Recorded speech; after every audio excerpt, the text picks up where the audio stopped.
Assalamualaikum warahmatullahi wabarakatuh. Alhamdulillah wa syukurillah la haula wa la quwata illa billah. Alhamdulillah, kita panjatkan puji dan syukur kita kepada Allah Subhanahu wa taala yang masih memberikan nikmat sehat ya, nikmat iman, nikmat Islam, sehingga kita bisa menjalankan aktivitas kita sehari-hari dengan baik ya. Saudara-saudaraku, di podcast sebelumnya kita sudah membahas tentang minuman terbaik kita ya. Jadi tidak ada minuman yang paling baik kecuali minum air putih. Dan pada podcast kali ini yang akan kita coba bahas bahwa di samping kebaikan-kebaikan dari air putih, dalam berbagai studi, berbagai penelitian, ternyata air putih ini juga bisa menjadi sebuah cara ya, atau sebuah alat untuk pencegahan dan juga pengobatan gitu ya, terhadap berbagai macam penyakit. Ada, tadi saya catat itu ada 11 penyakit yang bisa dicegah ya, atau juga dibantu untuk disembuhkan. Tentu saja mungkin bukan hanya air putih, tetapi juga dengan yang lain gitu ya.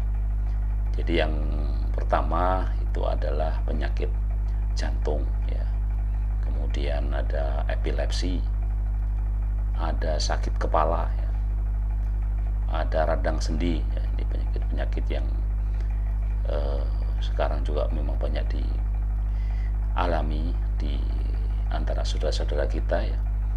Kemudian juga penyakit diabetes mellitus ya, kemudian sembelit ya, obesitas ya. Obesitas ini pada tingkat tertentu memang dikategorikan sebagai penyakit ya. Kemudian bahkan juga penyakit menular ya, yang disebut sebagai TBC, itu juga bisa dicegah ya, atau juga disembuhkan melalui terapi air putih ini ya. Kemudian meningitis, ginjal yang tadi juga sempat sudah kita sampaikan dari kebaikan air putih, dan yang terakhir adalah kanker ya. Jadi itu 11 penyakit yang bisa dicegah gitu ya, melalui terapi air putih ya. Nah, persoalannya bagaimana menggunakan air putih ini supaya punya khasiat yang maksimal gitu ya. Jadi ada satu tip ya, atau satu cara gitu ya, supaya kita minum air putih ini punya manfaat yang maksimal, sehingga apa yang tadi kita sampaikan sebagai pencegahan ataupun juga pengobatan itu menjadi lebih efektif gitu ya. Jadi memang ada anjuran atau aturan ya, kalau bisa minum air putih ini dilakukan saat perut kosong ya. Jadi di pagi hari, katakanlah kita bangun tidur, itulah saat yang tepat untuk kita mengkonsumsi air putih, apalagi kalau memang tujuannya adalah untuk pencegahan dan kesembuhan tadi ya. Ada beberapa aturan yang disarankan ya. Yang pertama tadi yang diminum pada saat perut kosong ya. Yang pertama, berapa jumlahnya gitu ya. Jadi dianjurkan kita minum air putih itu di pagi hari setelah bangun tidur itu sebanyak 4 gelas air ukuran 200 ml ya, atau ya kira-kira hampir setengah liter. Untuk yang sudah biasa saya kira ini jumlah yang ya kecil ya, sedikit ya. Jadi kalau kita lihat air putih dalam kemasan itu kan ada ukuran yang berapa itu, yang di bawahnya 1,5 liter itu ada 600 mililiter, lebih sedikit lah gitu ya, karena ini 200 kali 4 berarti 800 ya, jadi lebih sedikit ya. Jadi saya kira itu kalau belum biasa memang kadang-kadang itu terasa banyak ya, jadi ya dilatih gitu ya. Kemudian yang kedua, ini secara penjelasan ilmiahnya ini saya juga belum tahu ya, tetapi di situ ditulis dianjurkan setelah minum itu menggosok gigi. Jadi mungkin ada zat tertentu, jadi kita minum air putih tadi berarti kan sebelum gosok gigi gitu ya. Jadi betul-betul bangun tidur belum gosok gigi itu sudah dianjurkan untuk minum air putih tadi ya.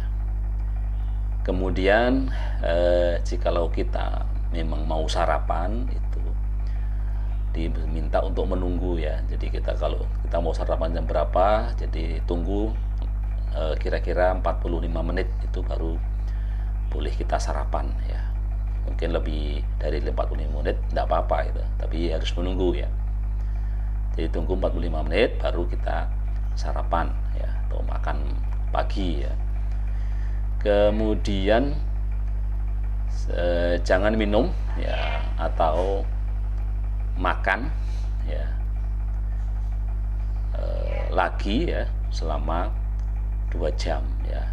Jadi kalau kita habis sarapan itu ternyata tidak bagus minum. Jadi anjurannya itu justru minum air putih itu sebelum kita makan ya, malah 45 menit sebelum kita makan, dan baru dibolehkan minum itu kalau sudah 2 jam kita makan gitu ya. Nah ini satu kebiasaan yang ternyata menjadikan khasiat dari air putih itu menjadi tidak maksimal gitu ya, karena harus langsung minum air putih. Biasanya kita kan makan terus minum air putih gitu ya. Jadi minum air putih sebelum makan gitu ya. Nah setelah 2 jam itu baru boleh minum lagi ya, minum lagi. Jadi 2 jam setelah sarapan itu baru boleh minum gitu ya. Jadi ya, ini adalah kebiasaan-kebiasaan yang mungkin keliru ya. Jadi setelah makan itu malah jangan minum gitu ya, tunggu 2 jam baru minum gitu ya. Ya kalau seret gimana, ini makanannya kering kebetulan Pak ya kalau sekedar untuk menggelontorkan makanan ya boleh-boleh saja lah gitu ya, tetapi anjurannya seperti itu. Nah jadi itu adalah satu tip ya, supaya khasiat dari air putih ini menjadi maksimal, terutama kalau kita mau melihat air putih ini sebagai sebuah cara atau alternatif ya untuk pencegahan dan atau mungkin juga penyembuhan, membantu penyembuhan dari penyakit-penyakit yang sudah saya sebutkan tadi ya. Demikian yang bisa kita sampaikan ya, mudah-mudahan kita terus perbanyak minum air putih ya, apalagi di situasi yang saat ini udara cukup panas dan kita memang butuh cairan yang banyak, dan air putih merupakan cairan yang terbaik. Baik, sekian, salam sehat fisik, mental, sosial, dan spiritual. Wassalamualaikum warahmatullahi wabarakatuh.